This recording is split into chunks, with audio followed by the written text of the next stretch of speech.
Hey, welcome back. Apologia 8th grade physical science. Today we're going to talk about week 1, day 3, textbook pages 8 through 12, notebook pages 26 through 28. We left off in discussion yesterday talking about the scientific method.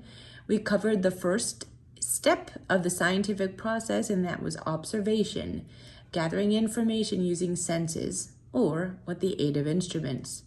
Today we're going to move on and we're going to talk about forming hypotheses. But I guess first, what is a hypothesis?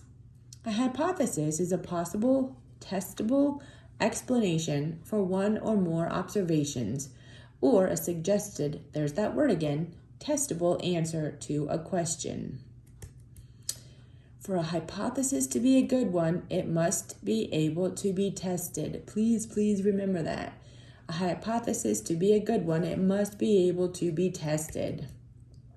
Here's just an example or two of some silly, non-testable hypotheses. That time travel is impossible because time travel doesn't exist. How would you even test that? Mice in New York steal pizza because New York doesn't want tourists. That's probably not even true, and how would you test that? All right. These are more important. These are the examples of good testable hypotheses. If garlic repels fleas, then a dog that is given garlic every day will not get fleas. Again, you could absolutely set up a test for this.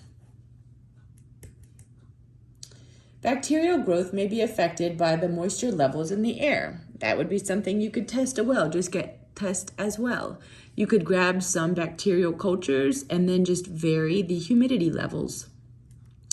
If sugar causes cavities, then people who eat a lot of sugar may be more prone to cavities. Again, that would be very testable. You could feed half a population lots of sugar and the other half no sugar, and then just keep checking to see if they're getting cavities or not. I'm not sure my kids would agree with that statement, but it is very testable. If UV light can damage the eyes, then maybe UV light is a cause of blindness. Again, very testable. So this should be really simple. On your own, 1.5, for a hypothesis to be considered useful, it should be A. It has to be in mathematical terms. Absolutely not. A creative guess made without observations. Ugh, please no. Ding, ding, ding, capable of being tested. Yes. General and broad in scope. Absolutely not. Nope.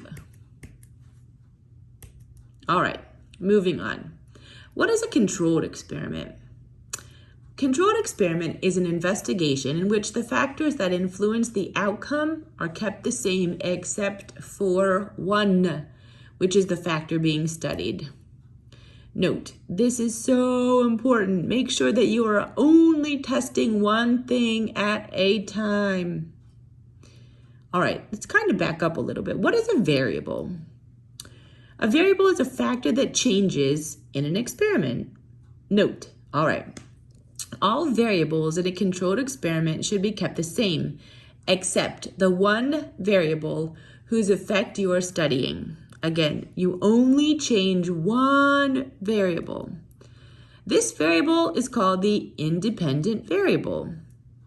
The variable that responds to the changing variable is called the dependent variable. It is exactly what it sounds like. The dependent variable depends upon something.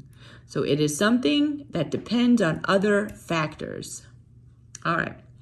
What example did the text give of two good hypotheses for burning, and why were they considered good? All right.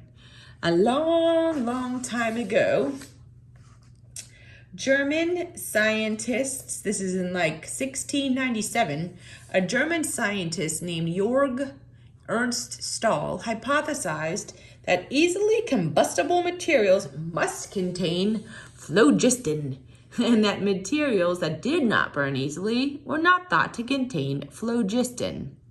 Well, he was able to test it, so it was considered to be a good hypothesis. It was testable. As wood burned, the phlogiston was given off into the air, and only the ash remained, which sort of explained why combustible substances such as charcoal lost weight when burned. So this was testable. He did test it, and his test results proved that his hypothesis might be okay. So it was accepted for a while.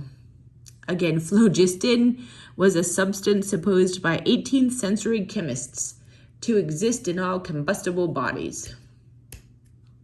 So the second example was by Antoine Lavoisier in 1772. He hypothesized that the burning was a result of the combustible material combining with a component of air, which was oxygen, not phlogiston. Well, this is testable. How would you test it? Well, to test this hypothesis, you could place a jar over a burning candle, which would seal out the air, and then you would want to record your observations.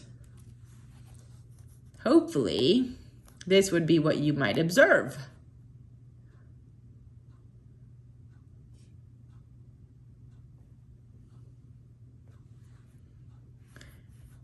Without air, the candle went out. So you would record that in your observations. All right. Now, using the pendulum experiment described in the text, explain how controlling all of the variables except one allows scientists to identify what causes the result. There are many variables that could change. You could change the length of the string, the position of the pendulum ball before it releases, the shape of the pendulum ball. You could put stoppers on to make the swing not really go as far as it would. There's so many things that you could change. But for this to be a controlled experiment, all of those factors that we just mentioned, except the mass of the ball, must not change. We are intentionally changing the mass of the ball. So then mass is the independent variable. The number of swings per second would be dependent on the mass of the ball, and therefore would be the dependent variable. So the number of swings that we would count or that we would observe would be dependent upon the mass of the ball, which would be the independent variable. All right, on your own 1.6, what are variables? How are they important in controlled experiments? This is definitely a recap. We've hit this a couple times. Variables are all the factors that might change an experiment. When conducting controlled experiments, it is important to keep all variables the same, except the one variable you are testing. On your own 1.7, what is the difference between independent and dependent variables? Independent variable is the one variable that the experiment changes or manipulates. The dependent variable responds to the changes of the independent variables.